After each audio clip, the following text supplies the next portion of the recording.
Welcome to the Grape Jelly Library, where we love to talk about books. My name is Floss. Thank you for joining me. I always look forward to your visit. Today we are going to do a book review on Catherine Newman's newly released book, A Sandwich.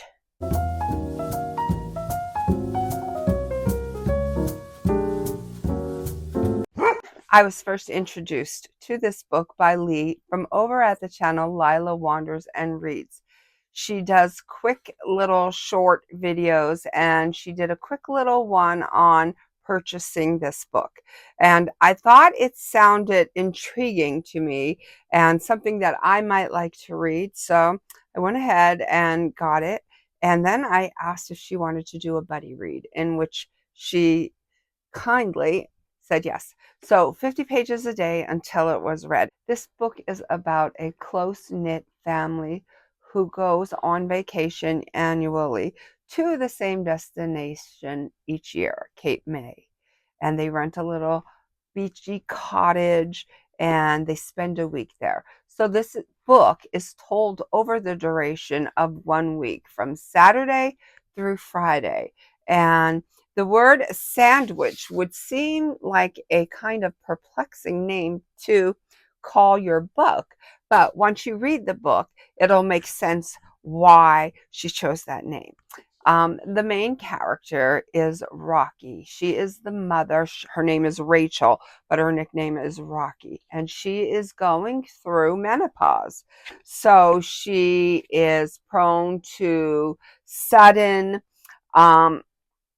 outbursts. She's argumentative, but on the other hand, she's easy to get along with. She's fun.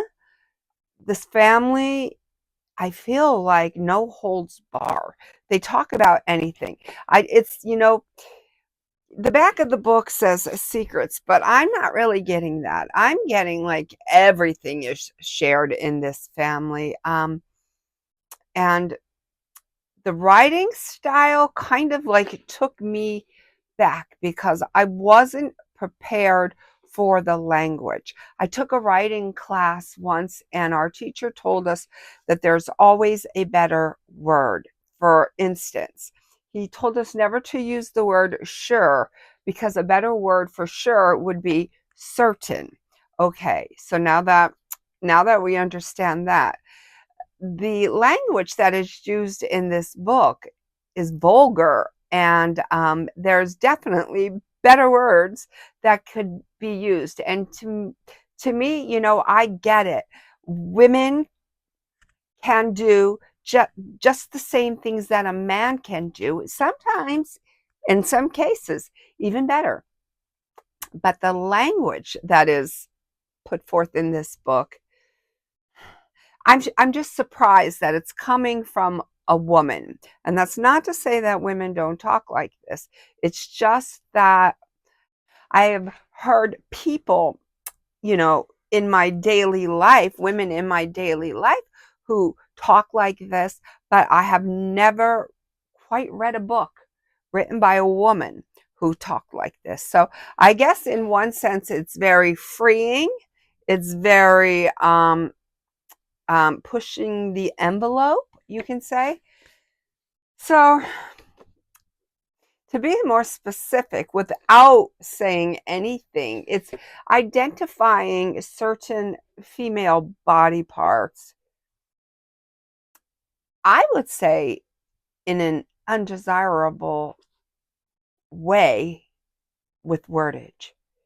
I think there are better words that could be used at times to describe certain body parts. And that's all I'm going to say. We're going to leave it at that. If you want to know what I'm talking about, you're going to have to pick up this book and find out for yourself.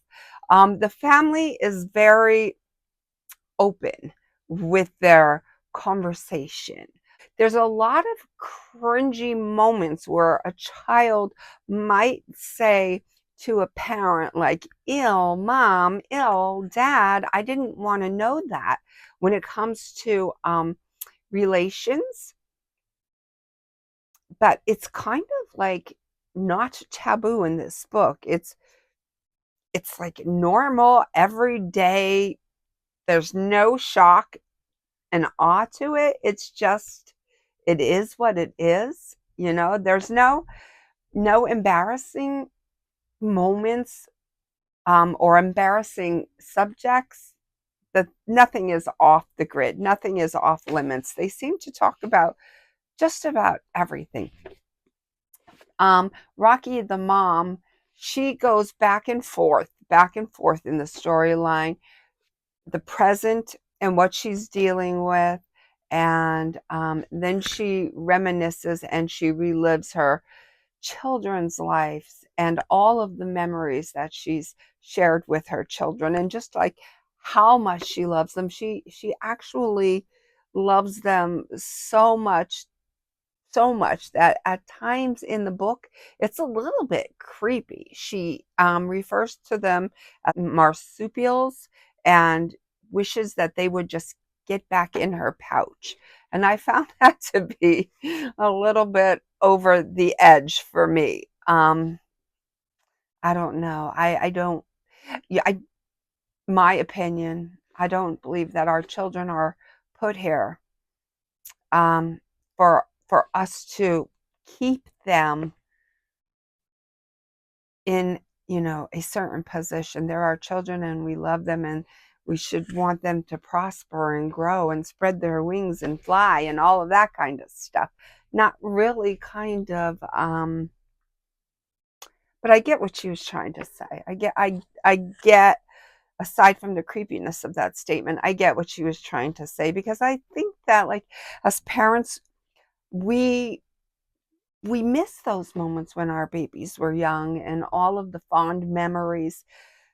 It was quite nice in the beginning of the book where they get there, and there's a little candy shack, a fudge shop that they used to go to, get a pound of fudge, buy some Swedish fish, some blow pops, candy necklaces, that sort of thing. They used to love to do that, and so they kind of still relive these traditions. We'll call them traditions. And I found that part of the book to be like quite charming. But then as we get into the middle of the book, the sandwich part of the book, it's sandwiched between the front and the back. Um, it starts to, I don't know, for me it took a creepy turn, a little uneasy, but nothing we couldn't handle, and nothing that you should be worried about. I would love for you to read it yourself and see what you think. Um, Maybe I'm a little bit more uptight when it comes to certain things. I don't know. But it's a good book. I wouldn't quite rate it 5 stars for me. I'm going to give it, I don't do half stars. So I'm going to give it a 3. I'm going to give this book a 3-star rating.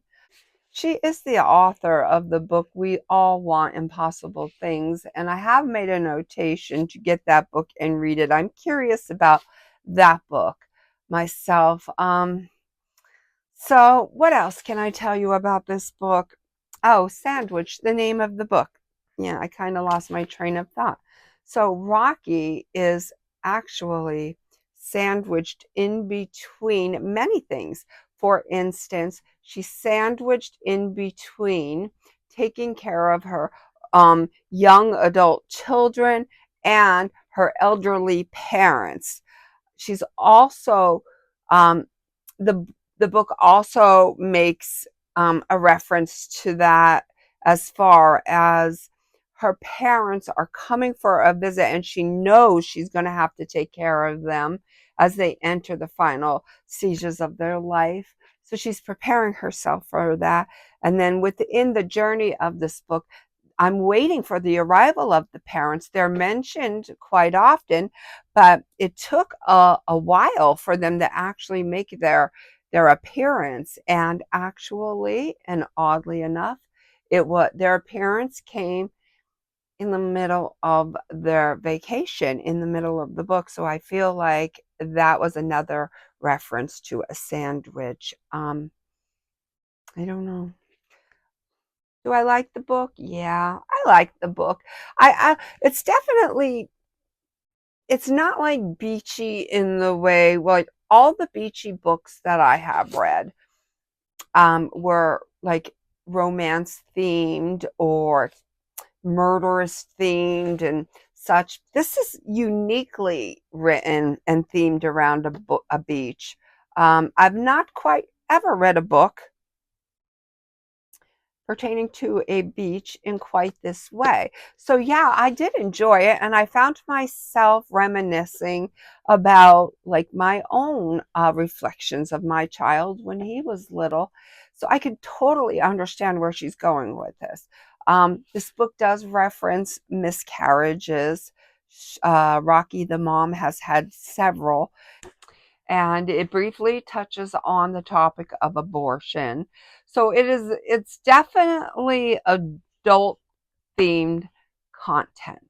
And sometimes I feel like in Catherine's description of the female characters, mostly, I feel like TMI, she goes into too much detail, or maybe that particular scene is just too descriptive.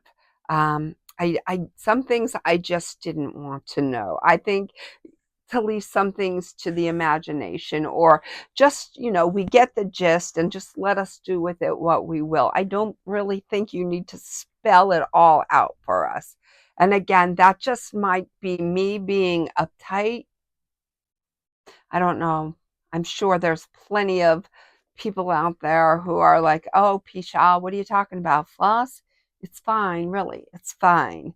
I'm trying to come around to that way of thinking, but it was very, very telling and very revealing. And you know what? It's very life, and it's very true to life. It's very authentic. Yeah. Yeah. So I do think that you should read it.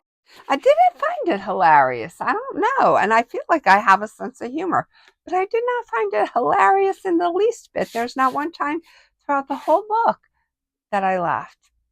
That could just be me. I don't know. But what I don't want you to do is not read the book because I gave it an average um, rating. I would very much love you to pick this book up and tell me what you thought about it. That's the wonderful thing about books. We don't have to love them all. I try to like them all, but sometimes we just can't. Now, I do like this. I will say that I do like it, but I just don't love it. But I would love for you to read it and tell me what you think about it. Until we meet again, know that I love you. Be well, be good, be reading, and may all your dreams come true.